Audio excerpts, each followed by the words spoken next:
A ver, pensemos un momento en la Biblia. Casi siempre la llamamos el libro, ¿no? Como si fuera una sola novela de principio a fin. Pero, ¿y si esa idea no fuera del todo correcta?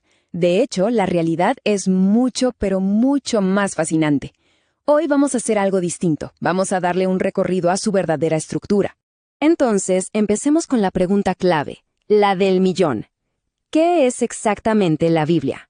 Porque, a ver, es un texto que ha influido en la historia del mundo por miles de años. Así que la respuesta, bueno, no es tan sencilla como uno podría pensar.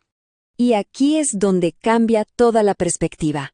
La clave para entenderla es esta. La Biblia no es un solo libro, para nada. Es mucho mejor imaginarla como una biblioteca, ¿sí? Una biblioteca entera. Una colección de escritos antiguísimos que se fueron juntando a lo largo de siglos. Y esta biblioteca es bastante grande, ¿eh? Adentro vamos a encontrar 66 libros. Y no son copias uno del otro, no. Son 66 libros completamente distintos, cada uno con su propio estilo, su propio autor y su propio mundo. Y los autores, fueron más de 40 personas las que escribieron estos libros. Y no nos imaginemos a un grupo de estudiosos todos iguales, para nada.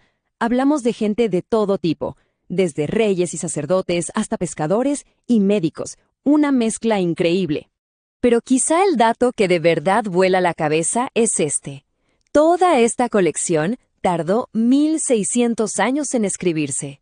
A ver, 1600 años. Es una locura. Hay que pensar en todo lo que cambia el mundo en tantísimo tiempo. Ok, como cualquier biblioteca que se respete, esta también tiene sus secciones bien definidas. La primera gran ala, el primer gran pasillo que vamos a recorrer, es el Antiguo Testamento. Aquí hay 39 libros, y la gran mayoría se escribieron originalmente en hebreo. Y aquí viene un detalle súper interesante. Uno pensaría que los 39 libros de esta sección están ordenados por fecha, del más antiguo al más nuevo. Pero no, están organizados por género, tal cual como en una biblioteca, con sus estantes de historia, de poesía, etc. Y esto es clave, porque nos ayuda a saber de antemano qué tipo de texto vamos a leer.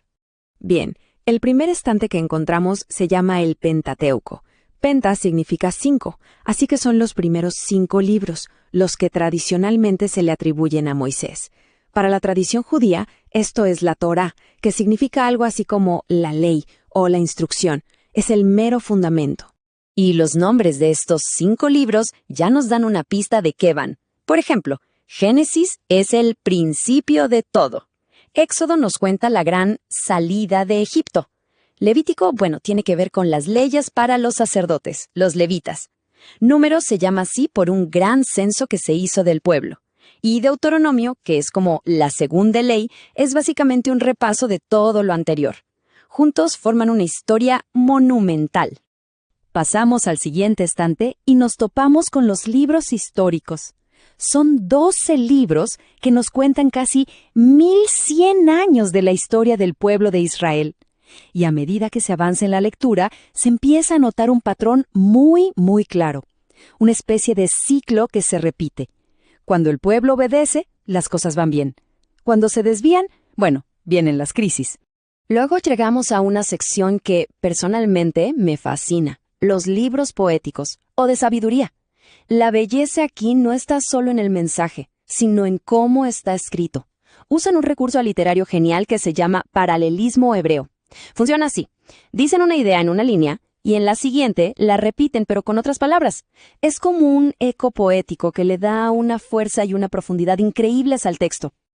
Y para terminar con esta gran sección del Antiguo Testamento, llegamos a los profetas. ¡Ojo! Aquí hay un punto que a veces confunde a la gente. Están divididos en profetas mayores y profetas menores. Pero cuidado, esto no tiene nada que ver con que unos sean más importantes que otros. Para nada. La razón es mucho más simple. Los mayores son los que escribieron libros más largos, los menores libros más cortitos. Y ya, ese es todo el misterio. Y así, con el último de los profetas, termina el Antiguo Testamento. Y de repente, silencio. La biblioteca se queda en calma.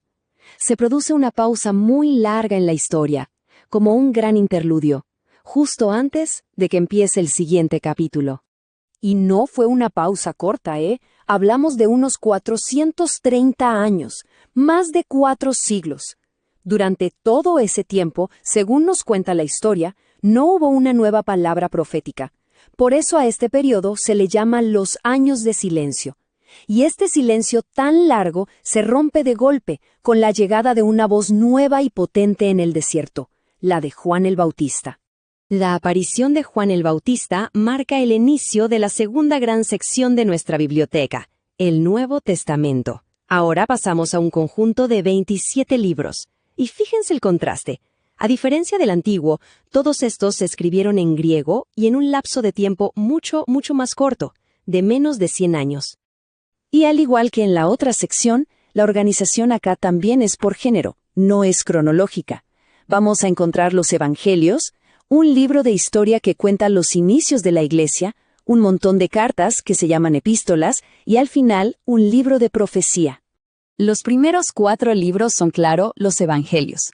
Y es muy importante entender que no son 4 biografías idénticas, son más bien como 4 retratos de la misma persona, pintados por 4 artistas distintos. Cada uno se fija en detalles diferentes, y al final, al ver los 4 juntos, tenemos una imagen mucho más completa de Jesús.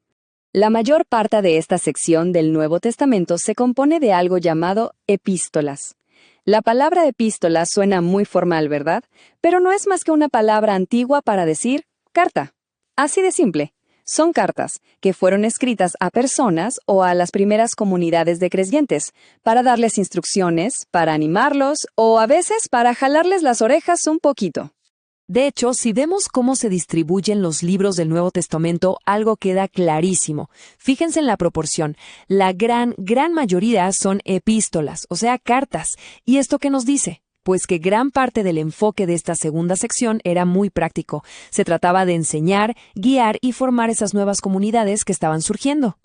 Bueno, hagamos una pausa y recapitulemos. Tenemos 66 libros, más de 40 autores a lo largo de 1600 años. La pregunta es casi obligada. ¿Cómo es posible que todo esto tenga sentido junto? Y aquí es donde la cosa se pone realmente interesante, porque la afirmación central sobre esta biblioteca es que, a pesar de toda esa diversidad, cuenta una sola gran historia unificada. La fuente que estamos analizando lo dice de una forma muy directa. Afirma que en toda esta colección gigante no hay ni una sola contradicción. Es más, dice que un libro complementa al otro, que se van entrelazando hasta formar una sola unidad. Y todo esto nos lleva a una última pregunta, que es para quedarse pensando. Si de verdad es cierto que esta colección tan diversa en autores, estilos y épocas de verdad forma una sola unidad coherente, entonces, ¿qué nos dice esa estructura tan increíblemente compleja sobre la naturaleza de su mensaje central? Es sin duda algo para reflexionar.